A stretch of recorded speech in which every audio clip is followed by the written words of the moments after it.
السلام علیکم ورحمۃ اللہ وبرکاتہ۔ مرچی کے حدیث کے مشموان نے آئیڈو لائیں۔ بسم اللہ الرحمن الرحیم۔ عن جابر بن عبداللہ رضی اللہ تعالی عنہما،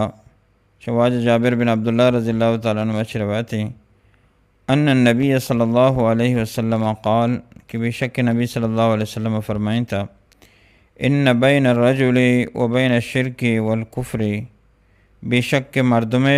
اور شرک اور کفر درمیان فرق ترک الصلاۃ یلا دیگے نماز۔ یہ حدیث تو کا نبی صلی اللہ علیہ وسلم فرمائنی کہ نماز شرک اور کفر اور مردم درمیان فرق کنو کے ہر مردمی ابزا نماز یلا دات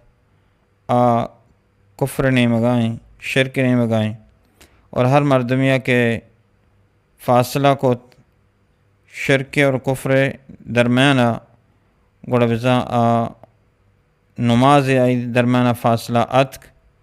نماز ونت گوڑا بزا مسلمانی، اگر نماز نونت تو بزا شرک اور کفر تاہیں۔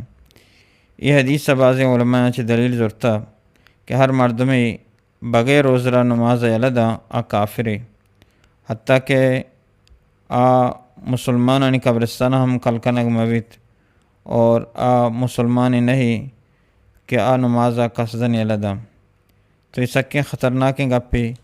کہ نبی صلی اللہ علیہ وسلم فرمائن گائیں کہ شرک اور کفر اور مردم درمیان صرف فرق نماز ہے، کافرانی و مشرکانی فرق صرف مسلمانانی و مومنانی فرق نماز ہے، نمازہ ہر مردمی یلدا تو بزا چھ کافرانی۔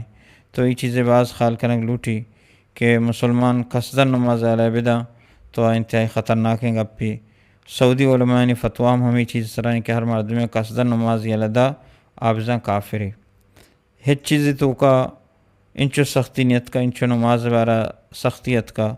تو ہمیں وڑا صحابہ کرامن بارا ہم ہاستے ہیں کہ انہم کانوا لا یرون شیئا من الاعمال ترکوا کفرا الا الصلاۃ۔ صحابہ کرام ہیچ چیز چی یلا عملاً تو کا کہ عمل مردم یلا بدا کافر بھی اللہ کی نمازہ۔ عمر رضی اللہ تعالیٰ عنہ، حضرت علی رضی اللہ تعالیٰ عنہ، بعض صحابہ کرام فتویٰ ہمیں چیز سرائیں کہ ہر مرد میں قصدن نماز یلدا بغیر عذرہ بغیر تکلیفہ تو یعنی کافری۔ تو یہ سکیں خطرناکیں گپی مرچی ما شما وطر مسلمان گوشے مسلمان لوگوں تا مسلمان چوکے بلے نام نہاد میں مسلمان نماز اہمیت نہیں میں کر رہا نمازانی خیال نہیں، یہ سکیں خطرناکیں گپی اولی جست انسان قبر